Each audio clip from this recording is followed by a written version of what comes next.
a mí me gustaría poder exponer hoy, y es la idea además que a mí me gustaría transmitir durante todos estos días, que lo que acabamos de celebrar en la Semana Santa, la muerte y la resurrección de nuestro Señor Jesucristo, es lo que continuamos celebrando en todos los sacramentos y sacramentales.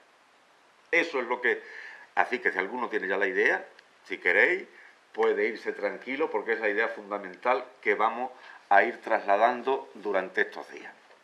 De hecho, fijaros que con los objetivos que nos marcó el Papa en la Evangelii Gaudium, que nuestros obispos han recogido en las orientaciones diocesanas, en estos dos números que acaba de leer don Adrián, tanto el Papa como nuestros obispos tratan de centrarnos en lo esencial. Han escogido dos palabras griegas antiguas, a algunos les sonará, a otros les sonará a chino, aunque les suena a chino, es griego, que son las palabras querigma y mistagogía, y que hay que hacer una catequesis querigmática y mistagógica. El querigma, supongo que algunos que lo habéis recibido recientemente ya sabéis lo que es. Cristo ha muerto y ha resucitado por ti, porque te ama a ti. Esto es el anuncio del querigma. Anunciar lo fundamental de lo que ha hecho Jesucristo por nosotros. La mistagogía, esa palabra es coger a una persona de la mano y llevarla desde la calle, hacerla pasar a lo más interior de la casa. Eso es, el mistagogo es el que conduce hacia el interior. Lo interior, lo que celebramos, y ya lo estamos adelantando, es el misterio pascual. Nosotros no celebramos otra cosa más que el misterio pascual. Igual que el anuncio en bloque del Evangelio, lo más esencial, absolutamente lo más esencial, es el misterio pascual. Cristo ha muerto y ha resucitado por ti, porque te ama. En este caso, catequesis mistagógica, catequesis querigmática y catequesis mistagógica coinciden. Fijaros que coinciden más, Vosotros os habéis dado cuenta que, por ejemplo, cuando profesamos el credo, sea el credo largo, el niceno-constantinopolitano, o el credo chico, el credo apostólico, solo hay dos núcleos sobre Cristo, el núcleo del nacimiento y el núcleo de la muerte y resurrección? No profesamos más.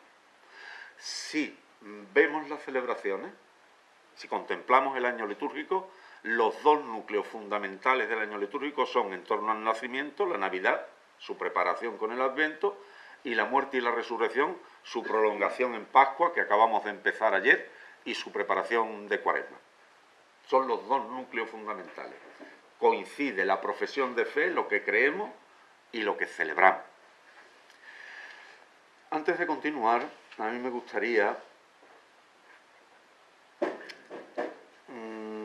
como aclarar un poco qué significa esto de la liturgia. Pero claro, tiene uno que escuchar expresiones como la liturgia del fútbol, o ayer que empezaron los toros, la liturgia del toreo. Se refieren a una serie de comportamientos que son siempre iguales, ritos que podemos incluso llamar. Incluso si ustedes cogen el diccionario de la Real Academia Española de la Lengua, si lo tenéis en casa, yo lo tengo hasta en la maquinita esta, a ver si soy capaz de sacarlo. Cuando define lo que es la liturgia, la define como un conjunto de ritos o un conjunto de ceremonias. Que es verdad que la liturgia tiene ritos y tiene ceremonias, pero han definido el todo, lo que es la liturgia, por una parte.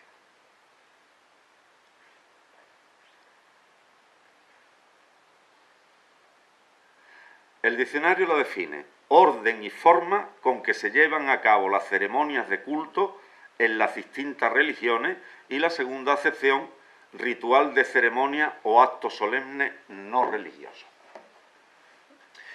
Es la parte externa, la parte del rito. Parece que estamos como una danza que hacemos y lo que hay que fijarse es pues en el orden y en la forma. Yo quiero, una de las cosas que tenemos que salir esta tarde de aquí es con otra concepción de liturgia.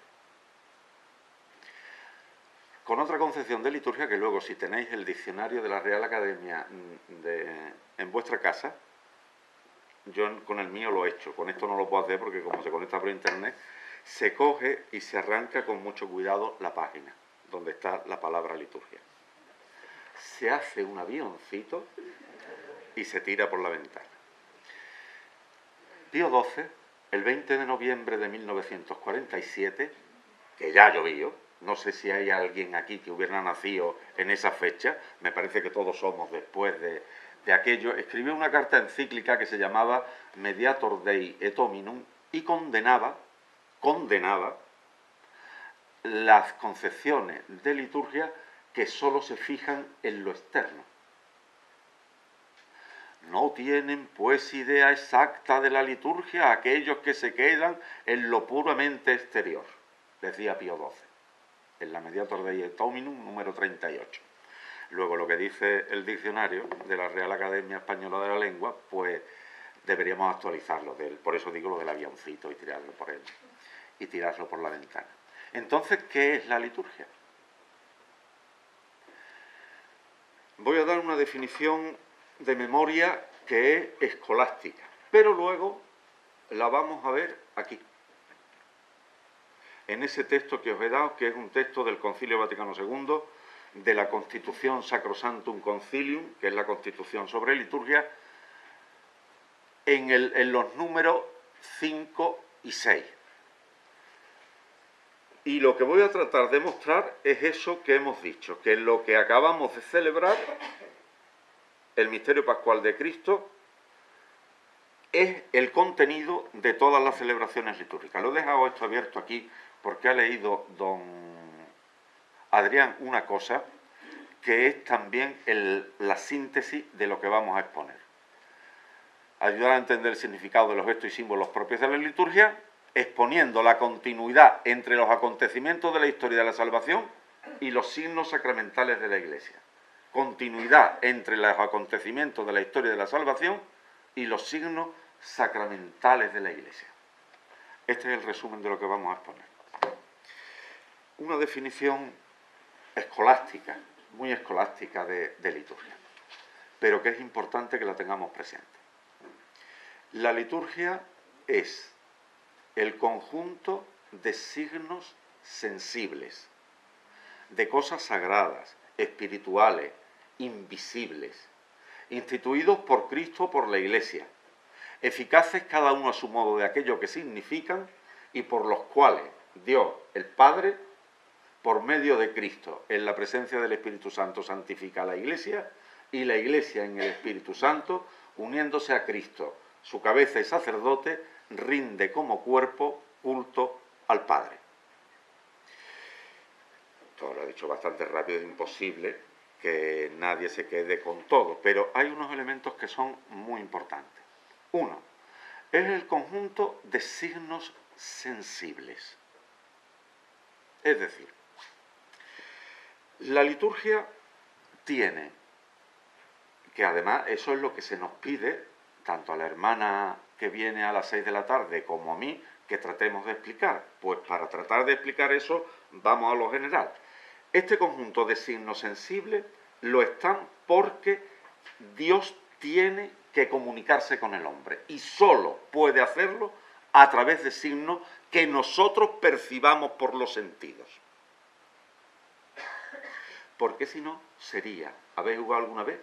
Marcianito número 1 comunicando con Marcianito número 2. No sé si habéis jugado alguna vez a eso. Dios no puede comunicarse así.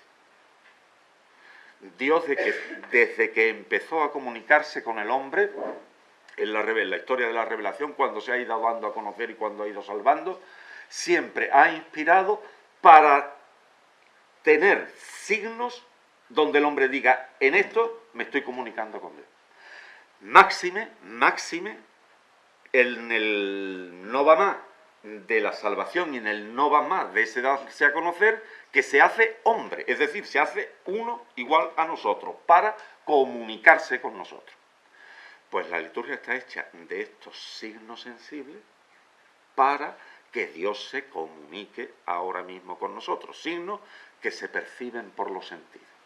Si no hay signos, no hay celebración litúrgica. Si no hay agua, no hay bautismo. Si no hay pan y vino, no hay Eucaristía. Pues yo me confieso directamente con Dios. Pues si no hay signo, no hay confesión. Es decir, los signos son absolutamente esenciales para el hombre, porque si no, no puede expresarse y no puede relacionarse. Ustedes piensen, el propio lenguaje, tanto oral como escrito, son signos. Pensemos en el tráfico, todos son signos.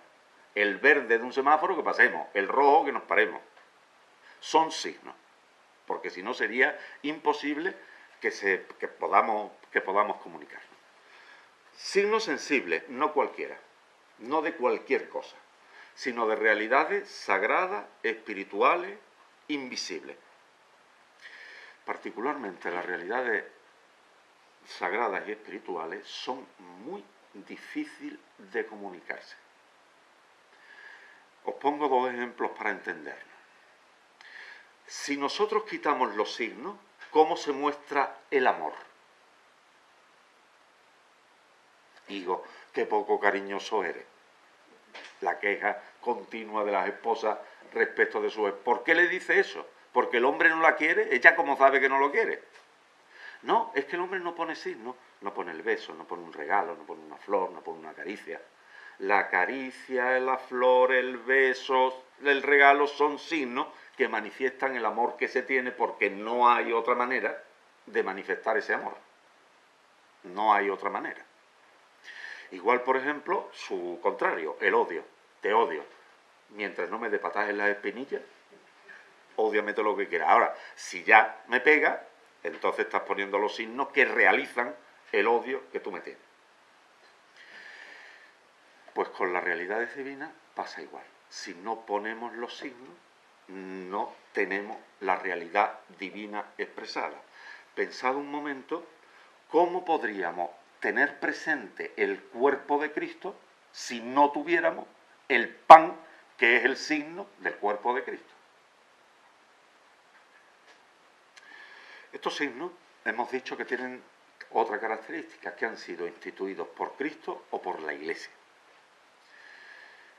La mayoría de los signos grandes sacramentales, todas las celebraciones litúrgicas son un conjunto de signos, pero dentro de una celebración hay signos menos importantes y signos más importantes.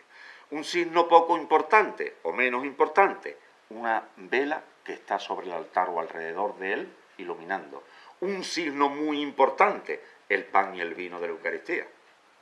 No tiene la misma significatividad el cirio que el pan y el vino, porque el pan y el vino hacen presente al cuerpo de Cristo. Bueno, pues los que constituyen los sacramentos, la esencia de ellos, el agua del bautismo, el crisma de la confirmación, el pan y el vino de la Eucaristía, y así sucesivamente en todos los demás sacramentos, han sido instituidos por Cristo y proceden todos de la Sagrada Escritura.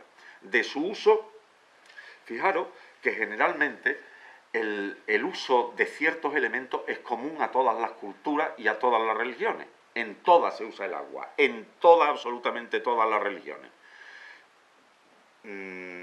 Tiene significados diversos. Por ejemplo, el baño en el Ganges para los hinduistas es una cosa, el agua de las abluciones para los judíos y para los musulmanes es otra, y el agua del bautismo para nosotros tiene otro significado. Pero fijaros, es el agua, es el mismo signo. Tienen lo que nosotros decimos un carácter antropológico porque pertenecen al uso de toda la humanidad, y tienen un carácter revelado en cuanto que es la Sagrada Escritura, el Antiguo y el Nuevo Testamento, el que le dan el significado total. Particularmente el Nuevo Testamento, que algunas veces corrige, más que corregir, complementa y amplifica lo que dice el antiguo respecto de los signos. Entonces, cuando queráis saber qué significa un signo, a la Biblia. A ver, ¿dónde aparecen aquí los cirios? Para arriba y para abajo hasta que los encontréis y veréis el significado que allí tienen. Pues ese es el significado que tienen en la liturgia. Entonces, los signos han sido o instituidos por Cristo o instituidos por la Iglesia. Por Cristo los 7 sacramentos y por la Iglesia otras celebraciones que son muy complicadas, pero que no son sacramentos. Por ejemplo, uno que nos afecta gravemente cuando ocurre, el rito de las exequias, el entierro de un cristiano, ese rito no fue instituido por Cristo, ha sido instituido por la Iglesia. Un rito que vais a tener aquí dentro de un año, que ya veréis, la bendición o consagración de una iglesia. Es una cosa preciosa, ¿eh? Larga, bastante larga. Vamos, larga 1 hora y media con sus cantos y con sus municiones, tampoco es para pasarse. Bueno, pues hay una serie de elementos preciosos, magníficos, así que irlos preparando ya para cuando consagremos la iglesia. Y esos han sido instituidos por la Iglesia, no han sido instituidos por Cristo. O, por ejemplo, la bendición de un abad, o la profesión de un religioso o de una religiosa. Es decir, los sacramentos por Cristo y otros por la Iglesia. De hecho, nosotros no podemos inventarnos signos. Hoy me he levantado yo con ganas de... Pues los signos son míos, no son de Luis, no son de Cristo, ni son de la Iglesia. Y si no son de la Iglesia, yo cuando digo Iglesia estoy pensando en el conjunto de todos los que estamos bautizados, ¿eh? No pienso nunca en el Papa, los curas y los obispos. Eso no es la Iglesia. Eso es una parte de la Iglesia, pero no toda la Iglesia. Instituidos por Cristo y por la Iglesia, eficaces cada uno a su modo de aquello que significa. Esta es otra de las características fundamentales que tienen los signos litúrgicos. Igual que los que hemos hablado del amor, del odio, los signos litúrgicos realizan aquello que significa. El beso realiza el amor que significa. Pues cuando tenemos el bautismo de un niño, que significa, entre otras cosas, que se le ha borrado el pecado original, pues ese signo realiza lo que significa, borra efectivamente el pecado original. Objetivo porque es una cosa objetiva, porque es la acción de Cristo allí. Y después, estos signos, en la definición que he dado antes, entra la parte que nosotros llamamos teológica. Dios Padre, a través de esos signos, Dios Padre, por medio de Cristo, en el Espíritu Santo, ya tenemos la Trinidad, ¿eh? Santifica a la Iglesia. La salva, la santifica. Y la Iglesia, en el Espíritu Santo, por medio de Cristo, rinde culto al Padre. Son las dos dimensiones de toda celebración litúrgica. La descendente o de santificación y la ascendente o de culto. Nosotros, en el sacramento de la penitencia, le pedimos que Dios nos perdone, Él nos perdona, esa es la dimensión de santificación. Nosotros le damos gracias a Dios porque nos ha perdonado, esa es la dimensión de culto. Y todo sucede en la Trinidad. Fijaros, ya Pío XII en la Mediator Dei, y ahora veremos ahí lo que dice el concilio, y en la definición que he dado yo, esta es de un tío, de un benedictino, que se llama Cipriano Bagaglini, un italiano que escribió un libro que está editado en castellano en la BAC, que se llama El sentido teológico de la liturgia. Si encontráis ese libro por librerías de viejos, compradlo. Es anterior al Concilio Vaticano II, pero todavía sigue siendo válido. Además, ese autor, por eso he escogido esa definición, claro, cuando el Concilio Vaticano II, igual yo no sé si ustedes han visto imágenes del sínodo de los obispos, pues cientos de obispos, pues figuraron miles de obispos, vamos a escribir entre todos un documento. A ver quién dice cómo hay que empezar. Eso no se hace así. Eso no acabaría jamás el concilio. Eso hay una comisión preparatoria que prevé un esquema que aprueban los padres, luego prevén el propio texto, lo escriben y luego se va votando de número en número. Y los padres dicen, me gusta, placet. No me gusta, non placet. Me gusta si lo cambiáis, placet justamodum, y cambian lo que sea. Hasta que llegan, vuelve otra vez todas las votaciones a la comisión preparatoria y esa comisión rehace con lo que han dicho los padres conciliares y luego por fin lo prueban todos los obispos y lo firma el Papa. Bueno, pues Bagallini formó parte de la comisión que redactó estos números que tienen ustedes aquí, más otros que le preceden y otros que le siguen. Por eso he escogido la definición de él. Esto no es de Bagallini, ¿eh? Esto es del concilio. Los obispos con el Papa. Pero, claro, el hombre, pues si a mí me pide, Luis, redáctame esto, pues yo redacto aquello lo mejor que yo sepa, ¿no?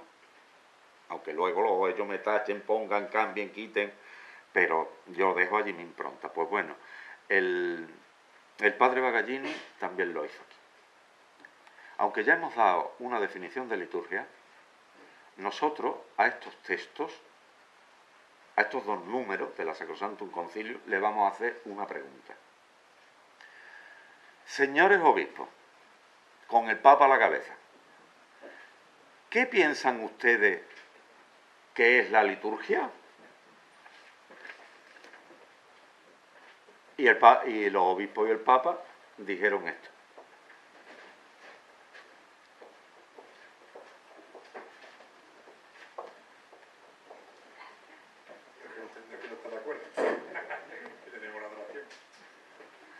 Orate pro nobis, rezad por nosotros.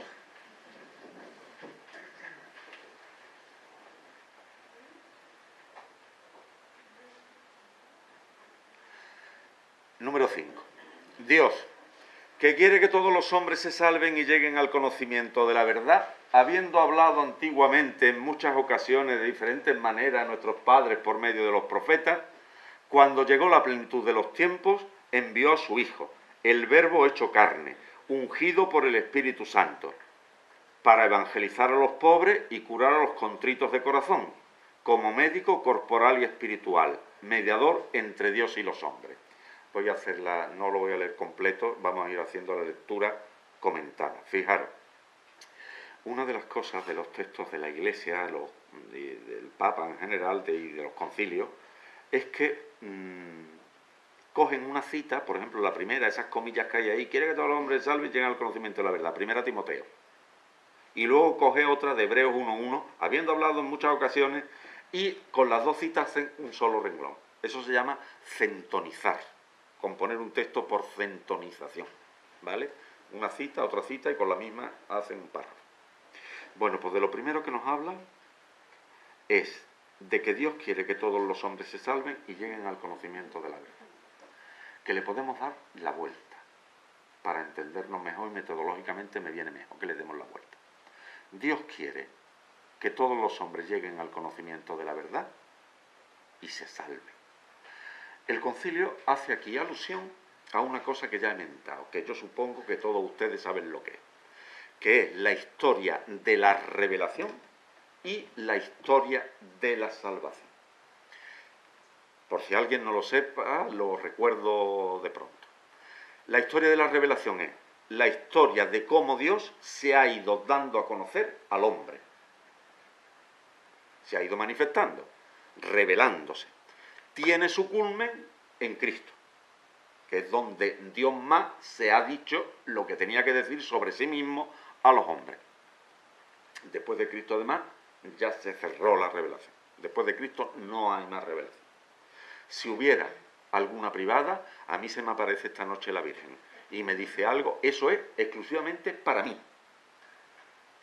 La revelación pública se terminó con Cristo. De hecho, con la muerte del último apóstol que conociera a Cristo. ¿Vale? La historia de la salvación es, pues eso, la historia de cómo Dios ha ido salvándonos. una cosa.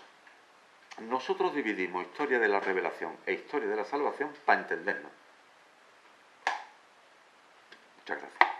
Pero es una sola historia. Dios, dándose a conocer, salva, y salvando se da a conocer. Con las obras como salvan, pues lo manifiestan. Eso de la salvación, ¿qué es? ¿Qué es salvarse? Pues es un lío. Pero está muy claro, ¿eh? Se leyó, si estuvisteis en la Vigilia Pascual, la primera lectura, larga. Dios crea, del caos hace un cosmos maravilloso para el hombre. Y crea al hombre y a la mujer y los coloca allí en el paraíso que había creado. Por puro amor lo creo. Y era tan buena, tan buena, tan buena la relación que Dios tenía con los que había creado, que dice el libro del Génesis, que como era su costumbre, bajó por la tarde a la hora de la brisa. ¿Ustedes saben cómo se dice eso en mi pueblo? Que Dios bajaba todas las tardes a tomar el fresco con Adán y Eva. Sí, señor. De que bajó a la hora de la brisa, pues a la hora de tomar fresco. Y que era su costumbre bajar. Esto es para decirnos la comunión que existía entre Dios y el hombre. Ojo, entre Dios y el hombre, entre Adán y Eva, entre Adán y Eva y los animales, entre Adán y Eva y los árboles, menos de uno que no podían comer. De todo el resto sí. Dios lo había creado al hombre para que estuviera en comunión con él y en comunión con la naturaleza. Y por culpa del pecado original se rompe aquel plan de Dios. Baja una tarde, Adán, ¿dónde está? Estaba miedo, estaba desnudo y tenía miedo y me escondí. ¿Y quién te ha informado de que estabas desnudo? ¿Es que acaso has comido la tía esta? La mujer que me diste como compañera me ofreció y comí. Eva, ¿qué es lo que has hecho? La bicha, señor. La serpiente me engañó y comí. Pues ya se han roto todas las relaciones que quería Dios. Se ha roto la relación con Dios porque se habían escondido de él. Se ha roto la relación entre Adán y Eva. Se ha roto la relación entre Adán y Eva y los animales. Y se ha roto, porque son expulsados del paraíso, la relación entre Adán y Eva y el resto de la creación. Son expulsados. El plan de Dios destrozado por completo. ¿Qué es la salvación? Consiste en recuperar aquel plan. Aquello que Dios había querido de que estuviera en comunión con todos, pues recuperarlo. Se le llama historia de la salvación, se le llama en griego economía. ¿Qué es la economía? Pues de eso sabéis todos mucho y claro, si yo tengo de sueldo al mes X, tengo que pagar la luz, el gas, la hipoteca, el coche. Al niño mayor le hacen falta unos pantalones, al del medio le hacen falta unos zapatos y al chico hay que comprarle los libros. Y se distribuye uno. Bueno, la luz viene cada 2 meses. Entonces, este mes le voy a comprar los zapatos que le hacen muchísima falta y los libros al niño, pero el mayor con el pantalón puede tirar otro mes, que lo voy a dejar para el mes que viene. Es decir, se hace uno un plan, ¿no? Pues ese mismo es lo que se hizo Dios, un plan para salvar al hombre. A eso le llamamos nosotros historia de la salvación. Por eso empieza, habiendo hablado antiguamente en muchas ocasiones a nuestro Padre por medio de los profetas, pues guiándolo. Ojo, dos cosas que son importantes. Dicen los padres de la Iglesia son los autores santos y sabios que duran desde la época inmediatamente posapostólica hasta el siglo VII. El último padre de la Iglesia latina es San Isidoro de Sevilla, nuestro San Isidoro de Sevilla. Y el último padre de la Iglesia oriental, de los que escriben en griego, es San Juan Crisóstomo. Crisóstomo o San Juan Damasceno, ahora no me acuerdo cuál de los dos. Pues uno de los dos es el último padre de la Iglesia oriental. Bueno, pues estos decían, los padres, que cuando Dios estaba creando el mundo, estaba mirando a Cristo. De manera que el mundo le salió con la imagen de Cristo. También cuando estaba creándonos a los hombres. Pero es que además, cuando Dios iba hablando a los profetas, ya todo era en función de Cristo, porque era el plan que Dios tenía, mandar a Cristo. Y ya todo lo hacía en función de Cristo. Ojo, por eso nosotros leemos el Antiguo Testamento. Y lo leemos como las promesas de Cristo. Ustedes os habéis dado cuenta que si nosotros las lecturas de un domingo cogemos el Evangelio, siempre tenemos una profecía en la primera lectura y en el Salmo, la segunda lectura suele ir por su cuenta. Porque lo que hemos buscado desde el principio, pero desde el principio, es lo que estaba en la Escritura para leer a Cristo. San Jerónimo, llega un papa de por aquí, de Itálica o de por aquí, llegó a papa, un obispo, que se llama el Papa Damaso. Cuando llega allí a Roma, aquellos hablaban la escritura todavía, aunque hablaban latín, la proclamaban en griego. Y las misas las hacían en griego, ya no entendía nadie. Y dice, conocía a San Jerónimo, oye San Jerónimo, tú que sabes mucho griego y que sabes mucho hebreo, haz favor de hacer una traducción de la Biblia al latín. Para el vulgo, de donde tenemos la Biblia Vulgata, que es la primera traducción latina que hay y es la traducción oficial de la Iglesia, una que se ha editado, la última edición se ha hecho en tiempos de San Juan Pablo II, de patrón de esta parroquia. Bueno, pues al hacer estas traducciones, si ustedes se dan cuenta de lo que tenemos en la Biblia siempre va diciendo, sobre todo el Evangelio. Y esto ocurrió para que se cumpliera la Escritura. El otro día, el Viernes Santo, cuando leímos la Pasión de San Juan, al final, siempre. Y esto sucedió para que se cumpliera la Escritura. Siempre. Bueno, pues luego, siempre hemos ido leyendo todas las cosas así, tal como los evangelistas. Esto sucedió para que se cumpliera la Escritura. Pero es que además, las cosas estaban muy bien hechas por Dios. Muy bien hechas. Acordaros del episodio del sacrificio de Isaac. Ahí, bueno, pues van los dos caminando juntos, Isaac le dice al padre, papá, ¿dónde está el cordero para el sacrificio? No te preocupes, hijo mío, que Dios proveerá. ¿Dónde está la leña para el sacrificio? No te preocupes, que Dios proveerá. Y así llegan al Moriah, lo alto, hasta que va a clavarle. Bueno, entre los judíos, entre los mismos judíos, antes de Jesucristo, ya existía, ellos siguen leyendo la Biblia en hebreo. El hebreo no se habla desde antes de Cristo. En tiempos de Cristo ya se hablaba arameo, que es lo del español respecto del latín, pues el arameo respecto del hebreo. Entonces había unos comentarios rabínicos de los rabinos, de los maestros, para casi que el pueblo aprendiera aquellos relatos bíblicos que no podían leer en su lengua propia, la tenían que leer en hebreo. Bueno, igual que nosotros leíamos en griego o luego leímos en latín hasta cenar, ¿no?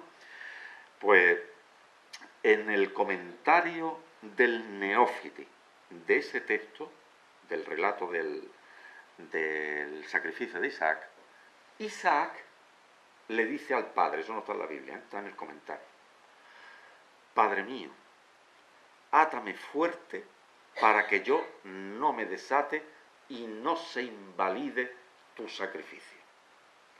Que en las comunidades neocatecumenales, si alguno pertenecéis, Kiko Argüello lo musicalizó incluso con la palabra en arameo, aquedá también Padre mío. Bueno, claro, naturalmente, cuando llegó Cristo y los apóstoles, y sobre todo cuando sucedió la muerte y la resurrección, los apóstoles, dice, cuando escuchaban ese texto, este Isaac es Cristo. Es que era como caer la breva madura, vamos. Estaba tan bien preparado el cuarto cántico del siervo de Yahvé que se leyó el viernes. Ese es un texto, el Viernes Santo, de Isaías, que relata la pasión de Jeremías, del profeta Jeremías, pero el texto es del profeta Isaías. Pero está también hecho que cuando los discípulos contemplaron la muerte y resurrección de Cristo, dice, del que está hablando Isaías, este es Cristo, no otro. Es decir, el plan de Dios, todo era mirando a Cristo. Por eso dice el texto, cuando llegó la plenitud de los tiempos, envió a su Hijo. Lo que viene ahora, el texto que viene ahora es muy importante. El Verbo hecho carne, ungido por el Espíritu Santo, y lo envió para evangelizar a los pobres y curar a los contritos de corazón, como médico corporal y espiritual, mediador entre Dios y los hombres. Fijaros, el Padre envía al Hijo para que realice la que es su voluntad. Su voluntad era darse a conocer y envía al Hijo a evangelizar. Su voluntad era salvar y envía al Hijo a curar. Son expresiones estas no están tomadas de la Sagrada Escritura, sino de padres de la Iglesia, si lo veis el texto en el original tiene nota, curar a los contritos de corazón como médico corporal y espiritual. Pero he dicho que es muy importante el Verbo hecho carne. Esto es la doble naturaleza de Jesucristo, que es Dios y hombre. La segunda persona de la Santísima Trinidad, hecha hombre, encarnada. Entonces, a la segunda persona nosotros le decimos es la palabra de Dios o es el Verbo de Dios. Acordaros del inicio del Evangelio de San Juan. Al principio existía la palabra y la palabra estaba junto a Dios. Si la palabra la cambiamos por la palabra verbo, en el principio existía el verbo y el verbo estaba junto a Dios, el verbo era Dios, como rezamos por ejemplo en el Ángelus, y el verbo se hizo carne, que es el versículo 14 pues ya lo tenemos. Tenemos al verbo hecho carne. La naturaleza misma de Cristo se corresponde con su misión. Verbo, palabra, para evangelizar, carne, hecho carne, para curar. Claro, la salvación consistía en rehacer la unidad que había con Dios del principio. Pues ahora la unión es mayor, porque en Cristo tenemos al hombre y a Dios juntos. Ya no es que baje todas las tardes a tomar fresco, ahora hay que él mismo. Lo que pretendía Dios de unirse al hombre, en Cristo se ha realizado absolutamente, porque la naturaleza humana, mejor, vamos a empezar por la naturaleza divina y la humana se han unido formando un solo ser. Ya no baja todas las tardes a tomar fresco. Ahí empieza la salvación, en Cristo. Y todo, esto es un aforismo teológico muy antiguo, lo que el Verbo de Dios no se haya unido al hombre, no se ha salvado. Porque claro, si la salvación consistía en estar junto a Dios, si Dios hubiera bajado, como querían algunos herejes, del principio, los monofisitas y los nestorianos y esa gente, que decían, no, Jesucristo no era verdadero Dios, era una cosa parecida a Dios, una especie de ángel. Pero no, estos decían que no era hombre de verdad. Porque si no era hombre de verdad no estamos salvados, porque la salvación consistía en unirse. Los del otro lado, decían los arrianos, decían, no, era hombre pero no era Dios de verdad. Pues tampoco estamos salvados, porque es que no se ha unido. Entonces la salvación consiste en eso. Y ahora una pregunta.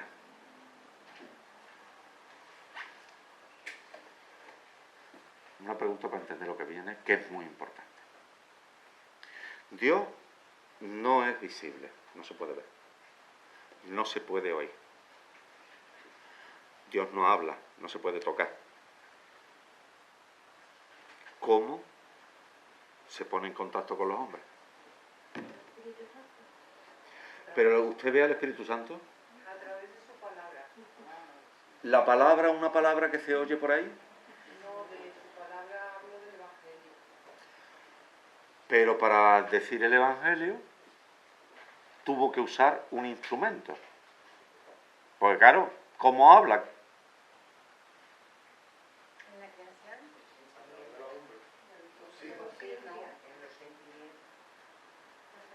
Y no es más fácil. No es más fácil que diga Dios, pues yo voy a coger a un cuerpo humano y me voy a meter en él. ¿No? Fijaros la frase que viene ahora. En efecto, su humanidad unida a la persona del Verbo fue instrumento de nuestra salvación. Vamos a ver. Yo para pintar una pizarra tengo que coger una tiza o un... porque con el dedo no puedo pintar. O para pintar en un papel tengo que coger un bolígrafo. Un instrumento, ¿no? Un instrumento, pues el instrumento que escoge Dios para comunicarse con los hombres fue la humanidad de Jesucristo. Hemos dicho que era hombre y Dios a la vez por la parte humana, ¿no? ¿Qué es lo que dice ahí? En efecto, su humanidad unida a la persona del Verbo fue el instrumento de nuestra salvación. Al hacerse hombre, ya puede hablar, ya puede ser visto, ya puede ser tocado y puede tocar. Claro, la palabra del Evangelio la puede decir porque tiene boca humana. Porque si no, hubiera sido lo de Marcianito número 1 comunicando con Marcianito número 2. Pues que no fuera Marcianito número 1, se hizo hombre. Amigos, esto es importantísimo que lo tengamos presente. La humanidad de Cristo fue el quicio de nuestra salvación que decían los padres antiguos. Y San León Magno dirá, ya lo señalamos hoy, me estoy pasando de uno en una exageración, porque me queda una barbaridad, mañana menos mal que tenemos más. Decía San León Magno, todo lo que estaba en la humanidad de Cristo ha pasado a los sacramentos. Sigamos. Dice, por esto en Cristo se realizó plenamente nuestra reconciliación y se nos dio la plenitud del culto divino. Si la reconciliación buscaba unir a Dios y al hombre, en Cristo está unido. Si el culto lo que busca es unirnos con Dios, en Cristo está unido.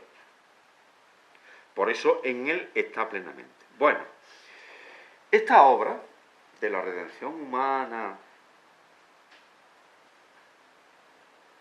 y de la perfecta glorificación de Dios, preparada por las maravillas que Dios obró en el pueblo de la antigua alianza, lo que hemos dicho, que Dios fue preparándolo todo, Cristo la realizó principalmente por el misterio pascual de su bienaventurada pasión, resurrección de entre los muertos y gloriosa ascensión. Toda la historia de la salvación tiene su cumbre en la pasión, muerte, resurrección y ascensión de Cristo.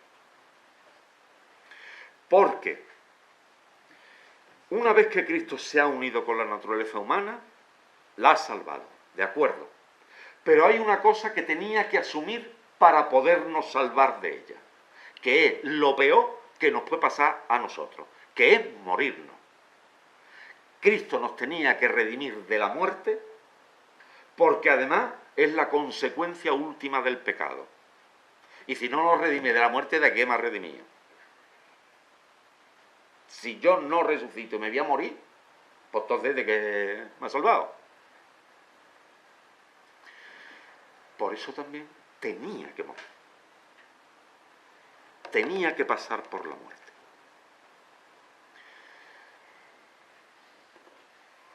Misterio pascual, Pascua, en la que estamos, tiene dos acepciones. Se ha utilizado a lo largo de la historia con dos acepciones. Una, Pascua sinónimo de padecer. Ay, el Señor, cuánto padeció para salvarnos, lo cual es verdad.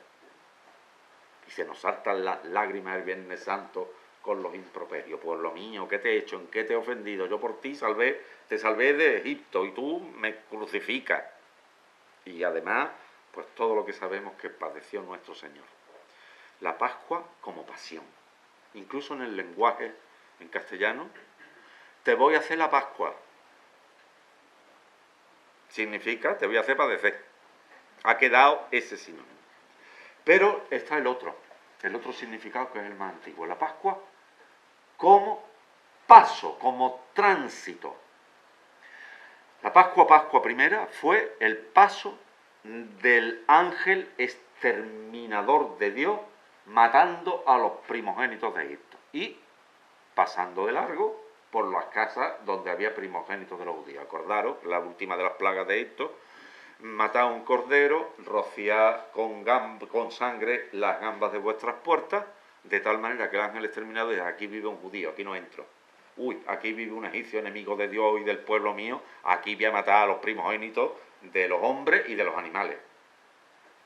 Ese paso del ángel exterminador es la Pascua. El otro paso es el paso del Mar Rojo, donde Israel pasa de la esclavitud a la libertad y además se destruyen los enemigos del pueblo de Israel. El faraón, sus carros, su ejército, su jinete y todo que estaba en el mar. No solo es salvador para el pueblo, sino también de condena para los enemigos de Dios y del pueblo. El faraón es el enemigo absoluto de Dios, porque es enemigo absoluto de su pueblo. Que es la celebración de lo que es la Pascua que celebran los judíos. Su celebración es que no mataron a sus primogénitos y que fueron liberados de Egipto, de la esclavitud de Egipto, fueron trasladados a la tierra prometida.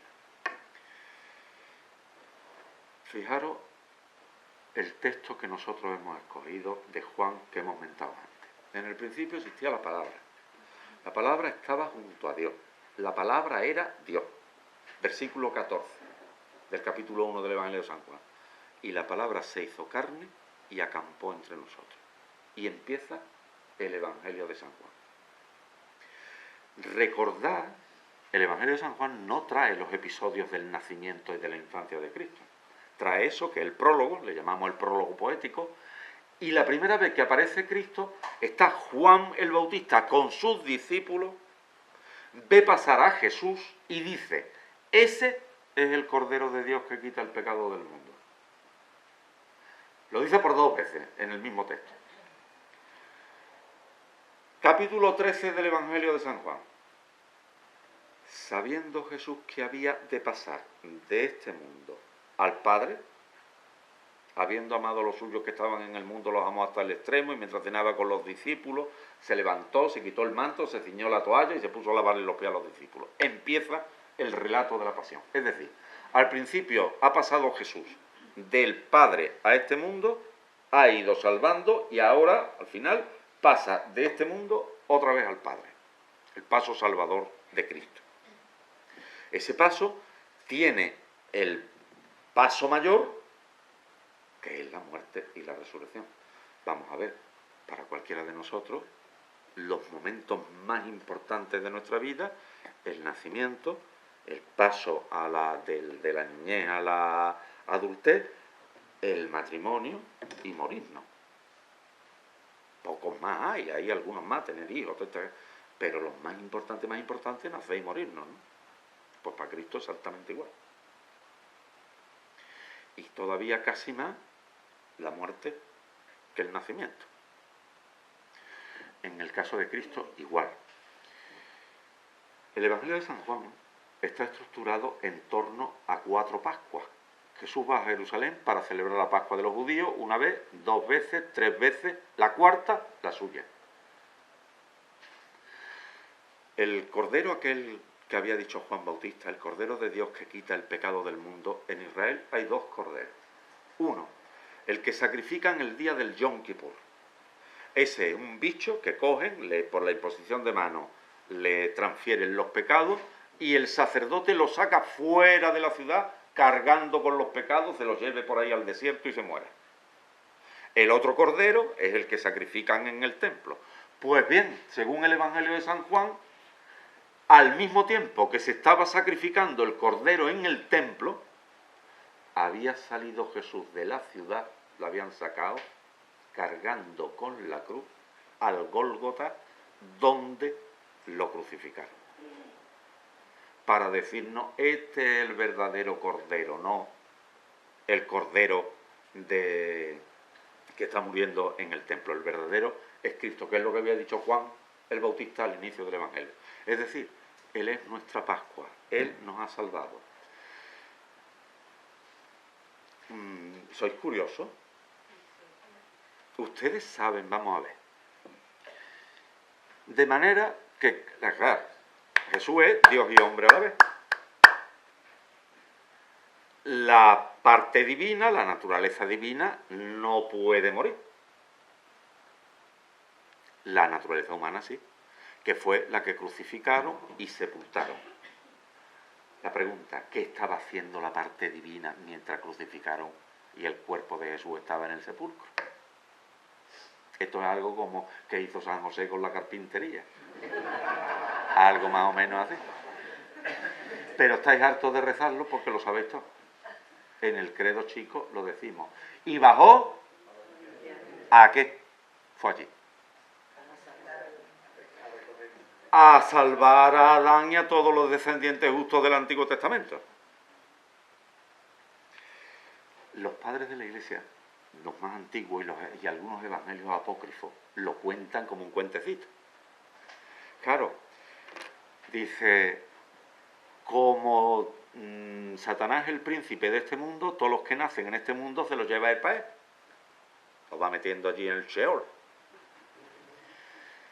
Pues yo me voy a hacer como un hombre y ahora cuando me coja a mí se va a enterar el príncipe de este mundo, porque esto va a ser un caballo de Troya, porque yo no soy hombre pero soy también Dios y este no sabe que yo soy Dios también. Entonces, a través de la muerte entra Jesús en el infierno, ata al diablo y desata, salva a todos los que estaban allí, condenados. Así lo cuenta. Es para darnos cuenta de que hasta dónde llega la redención. Hasta todos los gustos, de Cristo hacia adelante y de Cristo hacia detrás. La redención es universal. Y además, por eso decimos que el diablo ha sido vencido, ha sido atado. Bueno, pues por eso el misterio pascual de Cristo es absolutamente lo más importante. De lo que confesamos en la fe y de lo que celebramos.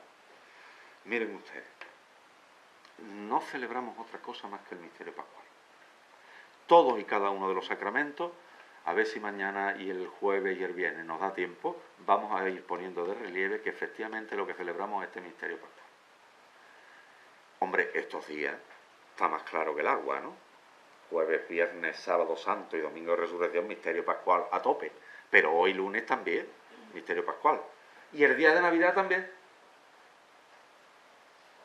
Y esto lo ha visto la gente, ¿eh? La piedad popular. Ustedes no habéis visto que hay gente que representa a Niño Jesús con la cruz a cuesta o Niño Jesús crucificado.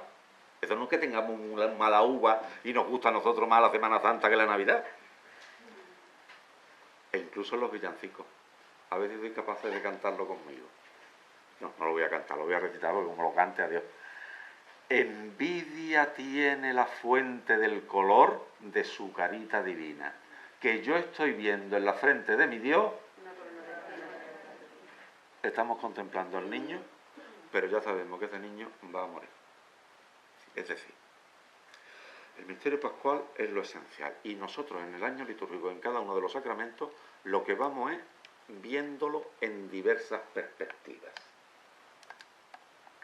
Pero siempre el misterio pascual porque es lo fundamental de nuestra salvación. Por eso es lo que dice ahí, ¿no? Cristo lo realizó principalmente por el misterio pascual de su bienaventurada pasión, resurrección de entre los muertos y gloriosa ascensión. Por este misterio, el misterio pascual, con su muerte destruyó nuestra muerte y con su resurrección restauró la vida. Esto, los que hayáis estado en misa, si habéis estado atentos, lo habéis escuchado, porque está en el prefacio primero de la misa de la que se ha dicho hoy, vamos, y de la que se dio ayer y la que se dio la Biblia Pascual. Y después viene esa expresión tan bonita, pues del costado de Cristo, dormido en la cruz, nació el sacramento admirable de la Iglesia entera. Esto es para decirnos la afirmación que yo creo que es la fundamental de todo lo que vamos a decir de aquí al viernes.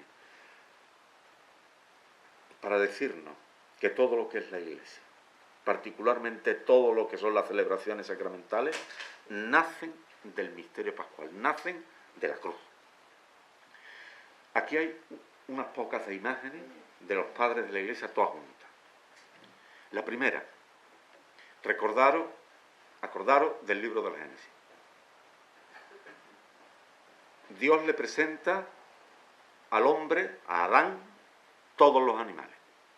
Y Adán le pone nombre a todos los animales. Dice, pero no encontró ninguno como él que le ayudara. O sea, que a Adán con los bichos se aburría como una ostra. Y dice, le voy a hacer uno como él. Dios le infundió un sopor, durmió a Adán y una vez dormido le abrió el costado, le sacó una costilla, modeló a la mujer, a Eva, la dio vida, la despertó a los dos y ya se la presentó a Adán. Y Adán, la mar de contento, esta sí que es carne de mi carne y hueso de mis huesos. Pues del costado de Cristo ha nacido, que es el nuevo Adán, ha nacido la nueva Eva, que es la Iglesia. Fijaros que aquí está debajo también el tema de la esponsalidad. Adán y Eva iguales en dignidad, Cristo y la Iglesia, madre mía, han puesto a la Iglesia. Igual que Cristo. Nacida del costado, nacida del misterio pascual.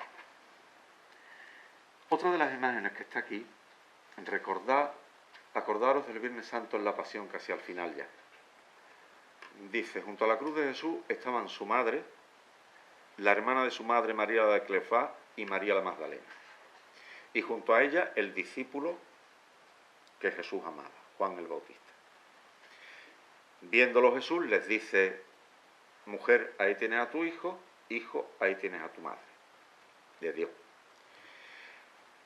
Después tengo sed, le dan el vinagre, todo está cumplido. E inclinando la cabeza, entregó el Espíritu. Los otros evangelistas dicen, y dando un fuerte grito, expiró. Aquí no, aquí entregando o inclinando la cabeza, los que están allí son San Juan y la Virgen, les entrega el Espíritu. Es el Pentecostés de San Juan, ¿eh? El Espíritu de Cristo, el Espíritu Santo, que se lo da en la cruz. Diciéndonos esto, de allí nace la Iglesia. Después viene lo de la lanzada. Vino un soldado, le quebró las piernas al primero, y cuando llegó a Jesús, viendo que ya estaba muerto, no le quebró las piernas, sino que con la lanza le traspasó el costado y al punto salió sangre y agua.